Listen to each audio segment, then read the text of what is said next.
Oke ya. Nah, tadi udah disampaikan juga kalau sudah kita ketahui bersama kalau Kak Ulin dan juga Bang Budi ini adalah volunteer 1 dan juga volunteer 2 ya. Tapi sampai sekarang nih dari 2018 sampai dan juga 2019 Kak Ulin dan juga Bang Budi masih bertahan sampai 2025 sekarang.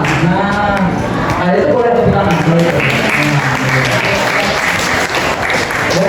Nah, luar biasa sekali. Nah, kita tuh penasaran sebenarnya apa yang membuat Kak Ulin ataupun Bang Rudi mau bertahan di tim Jambi setelah 7 tahun dan juga 6 tahun di tim itu sendiri. Nah, boleh nih siapa yang mau jawab dulu? Bang Rudi, boleh Bang Rudi. Aku kan waktu itu awal join tim ya, aku di tahun 2019 waktu itu lagi skripsian teman-teman. Lagi sibuk-sibuknya skripsian, beda sama orang lain yang skripsian tuh maunya fokus skripsian. Kalau aku maunya apa ya, sambil healing gitu, nggak bisa skripsian. Jadi nanti kayak nggak apa sih, nggak fokus kan jadinya. Jadi aku cari kesibukan lain selain skripsian. Nah, kebetulan waktu itu ketemu sama Vim. Nah, waktu itu lihat ada namanya alumni juga namanya Bang Rifki. Bang Rifki posting open recruitment tim Jambi di tahun 2019. Nah, dari situlah mulai tanya-tanya sama Bang Rifki tentang tim, dan yang paling lekat di ingatan aku tentang tim yang dijelaskan sama Bang Rifki itu, oh kegiatannya nih ada di sini, ada di sini, ada di sini. Jadi kayak aku pikir tuh, oh banyak jalan-jalannya nih, suka nih aku jalan-jalan nih. Nah, jadi dari situ mulai tertarik sama tim karena banyak jalan-jalannya, banyak mainnya, dan mulai dari situlah ternyata pas sudah join sama anak-anak tim tuh kita tuh hangat banget, dekat banget gitu. Dan apa ya, pas kita datang, salamin, say hello, pas juga kita mau pulang ditahan-tahan, jangan pulang dulu, jadi kayak gitu, ngerasa dianggap banget lah di tim. Nah, dan juga apa lagi yang bikin nyaman? Banyak sebenarnya yang bikin nyaman tuh. Salah satunya apa tuh? Jatuh cinta sampai sekarang boleh ya? Aduh.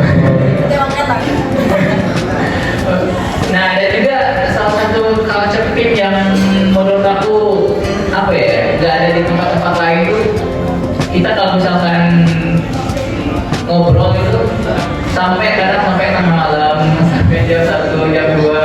Terus misalkan udah ada yang nggak bisa pulang nih, pintu udah dikunci atau nggak dibolehin pulang lagi, udah tengah malam. Nah, jadi kita melipir ke salah satu rumah teman kita. Iya, Kami yang cowok-cowok itu pernah minat di tempat Kak Ulin. iya. Nah, Kak Ulin itu disuruh keluar dulu. Ya, tidur di, tapi enggak ada. Ya, itulah ya, sedikit ya. Nah, salah satu. Kita langsung klarifikasi ya. Nah, Kak Ulin tidur di dapur kalau kemarin itu. Ya boleh, Kak Ulin, boleh. Iya, masak juga kita di situ kan, masak mie. Terus juga apa lagi ya? Kalau misalkan ternyata di jam segitu emang nggak apa-apa aku pulang aja, nah itu pastinya diantarin. Nah, jadi nggak perlu khawatir gitu ya. Kalau iya lanjut. Oke ya, luar biasa sekali dari Bang Rudi. Nah, bahkan sebelum kita masuk ke Kak Ulin ya.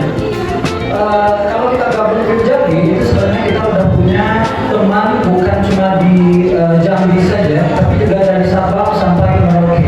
Kenapa seperti itu? Karena tim itu bukan cuma ada di Jambi, tapi juga ada namanya tim Aceh, tim Lok Senawe, tim Medan, tim Padang, dan juga tim Papua pun juga ada. Yes. Oke.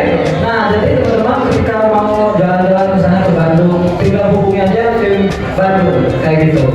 Nah, hubungi aja dulu. Ya? Nah, kayak gitu. Nah, tapi nih sekarang mau dengar juga nih dari Kak Ulin juga. Kalau alasan Kak Ulin itu apa Kak? Mau bertahan sampai sekarang. Kalau Kak Ulin kan lebih lama lagi. Dari tahun 2018 awal dibuka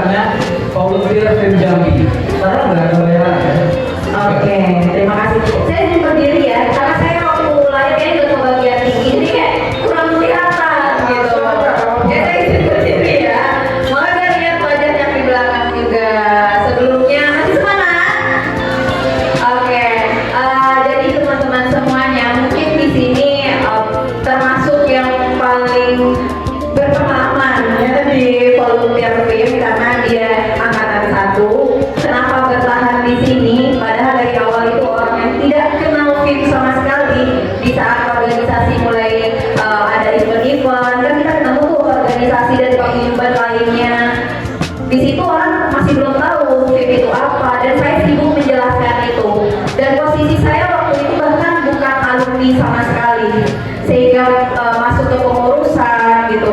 Dan sama seperti Rudy ya, waktu itu saya masuk juga lagi skripsian, dan memang lagi masa-masa skripsi, tapi saya bertekad, aduh capek juga ya. Maksudnya saya butuh sesuatu yang baru nih, sehingga saya daftarlah volunteer. Waktu itu yang nge-serve juga alumni itu Kak Enda, kebetulan senior saya di kampus jurusan bahasa Inggris juga, dan dari situ saya coba daftar juga, dan ketika daftar itu baru saya masuk sidang. Bahkan teman saya heran, ini kamu mau sidang apa sih, emang kamu dapat duit di sana? Emang pas daftar ini, padahal pas daftar ini kita belum baru bayar kan, baru bayar gitu. Nah, justru di situ value-nya, value VIP itu, karena alumni di sini, volunteer di sini itu tuh dibentuk secara karakter dari programnya, dari 7 tahun ya, 7 tahun saya di sini. Bahkan saya selalu bersama Infolator, mungkin di 5 dan 6 lah saya agak kurang karena sudah fokus ke profesional, karena sudah kerja, tapi kita masih bisa lingkup di seperti ini. Bahkan koneksi kita masih ada, sama seperti mereka. Mungkin mereka bilang tadi ini bahasanya aja ya, di komunitas yang nginap di tempat-tempat itu udah kayak keluarga. Bahkan yang awalnya ada anak strict parents lah, yang susah banget ya keluar izin cuma sekitar sekolah, ke rumah atau tempat keluarga itu aja.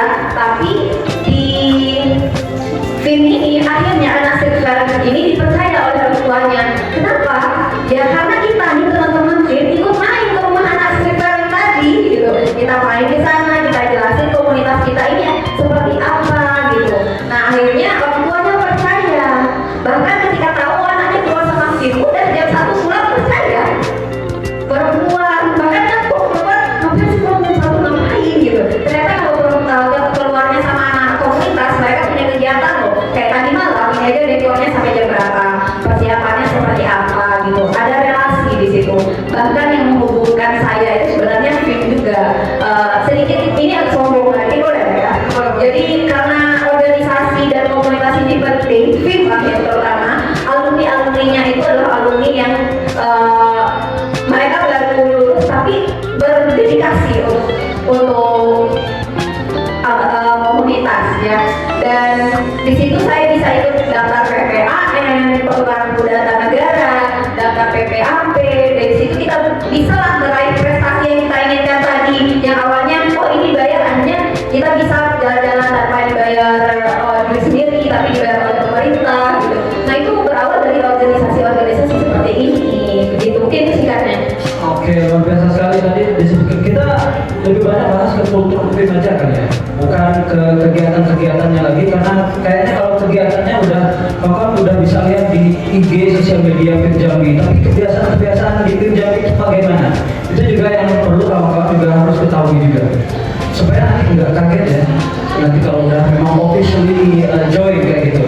Tapi tadi udah disebutkan ada satu hal menarik dari Kak Ulin, apa namanya, kita juga sampai kenal sama orang tua. Nah itu orang tua Bang Rapi itu boleh lihat di belakang, semuanya lihat ke Bang Rapi. Nah itu orang tuanya Bang Rapi itu sampai kita ya tuh lihat terus Bang Rapi Sampai yakinnya. ya orang tua Bang Rapi itu sering traktir kita makan. Nah itu. Nah hari ini kita juga setelah acaranya kita bawa Bang Rapi semua ya. Oke, ya udah disiapin ya. Oke. Nah itu kita sampai akrab sama orang tua teman-teman kita. Bahkan orang tua Kak Ulin juga, orang tua Rudi saya nggak akrab ya. Nah orang tua teman-teman kita juga kita datangi supaya untuk memperlihatkan anak-anaknya nih main sama siapa nih kayak gitu, supaya mereka juga percaya kayak gitu. Nah itu adalah salah satu kebiasaan dari Film Jambi itu sendiri.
Bapak Kion ya. Ya. Kalau saya nggak dikritik lagi, saya udah nggak ada rumah dikritik lagi. Iya, jadi tiga kali kita kayak gitu selalu di rumah abang ini ini. Ya. Ya. Tapi kalau rumah saya bawa beras ya. Nah, bisa sampai juga. Ini mau kenal sama kebiasaan yang ada di Film Jambi. Mungkin ada kultur di Film Jambi. Kalau tadi itu yang apa ya, yang membentuk karakter kita sebagai Film Jambi juga. Nah, ada nggak kultur atau kebiasaan yang sebenarnya itu yang jarang ditemui di Film Jambi atau bahkan sebenarnya nggak usah ada kayak gitu. Nah, itu juga penting untuk kita ketahui bersama, saya rasa. Boleh siapa yang mau jawab dulu nih? Oke. Nah, ini coba. Oke, kultur film. Jadi sebenarnya ada satu hal yang spesial ya di film ini saya lihat. Saya kan berawal dari volunteer. Volunteer ini karena ini waktu sudah mau habis ya, jadi kita singkat.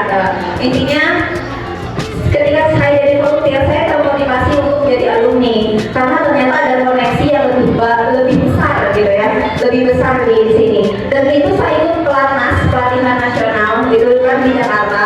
Itu saya hadir di pelatihan film 21, tapi waktu itu sebagai anggota itu bukan anggota peserta, tapi undangan eksklusif giveaway gitu. Saya menang giveaway untuk bisa ikut seminar foundingnya yang isinya kemarin Pak Anies Baswedan, Bu Nur Hayati Subakar. Nah itu narasumber film ya. Dan ketika hadir di situ saya bertekad, pokoknya tahun depan saya harus jadi alumni, begitu. Dan ya itu tadi saya jadi alumni. Di situ saya melihat di saat pelatihan, kan kita pemuda-pemudi seluruh Indonesia ya. Bahkan dari Jambi itu cuma ya paling yang di Jambi cuma 2-3 orang, terus Padang, terus Papua, dan seluruh suku berbeda-beda budaya dan berbeda-beda agama, Islam, Hindu, Kristen, Batak, semuanya masuk di situ ya. Dan di situ tuh semuanya sangat konsen terhadap batasan antara perempuan dan laki-laki, gitu. Ya kayak kita tahu, aku juga kayak keren ya di sini gitu. Ketika masa-masa kayak tidak ada yang terlalu vulgar terhadap cewek atau laki-laki. Ketika di komunitas saya sebelumnya itu kan kita terlalu santai, mungkin karena sudah terlalu akrab, sudah terlalu asik nih, sudah menganggap keluarga kan keluarga ini sudah nginap di rumahnya, sudah dianggap, tapi hubungan batasannya itu udah terlalu kayak datang udah peluk ini tuh enggak bisa nangga. Bahkan agamanya beda-beda loh, gitu nah. Mereka membatasi bahwa perempuan dan laki-laki itu tuh ada batasannya, ada oh yang ini batasan laki-laki, nah ini batasan perempuan gitu. Jadi saya kagum di situ melihat hal itu. Keren ternyata di sini ya, gitu. Mereka tuh tahu batasan, tahu waktu, tahu cara manajemennya dan sangat menghargai anggota-anggota dan perbedaan lainnya. Mungkin seperti itu ya salah satunya. Mungkin ada tambahan. Boleh, mau Rudi. Kalau dari mau Rudi gimana, Bang? Oh, oke. Ah, tidak juga. Udah juga mau kalah saya. Jadi yang aku lihat dari culture film itu ya, pertama ada waktu pas kami lagi sosro, waktu itu aku juga ikut pelatihan volunteer itu ada namanya sesi AJ Adventure Journey. Nah, waktu itu kami dikasih tantangan gitu. Jadi kami harus menjelaskan dan mensosialisasikan ke orang-orang di sekitar kami tentang dari bahaya merokok, bahaya narkoba, dan juga bahaya dari LGBT. Itu semuanya kami jelasin di situ. Jadi kalian tim 1 jelasin tentang bahayanya merokok ke orang-orang. Nah, nanti di data apa aja didapat, apa aja responnya, apa aja yang keluhan dari mereka. Terus juga tim 2 tentang narkoba itu apa aja nanti. Nah, tim 3 tentang LGBT. Pokoknya di situ semua itu masuk ke kasus film Jambi. Dan juga di film itu ya, di film itu kita ada teman-teman kita yang merokok, tapi mereka waktu pas sama film itu nggak merokok. Nah, jadi itu dijaga juga. Jadi mereka tuh kalau mau merokok, kita nggak melarang merokok ya, tapi misalkan lagi sama anak film itu diusahakan untuk tidak merokok. Kalaupun mau, silahkan ke tempat lain dulu untuk merokok kayak gitu. Kalau untuk narkoba tidak sama sekali ya, itu nggak ada batasan.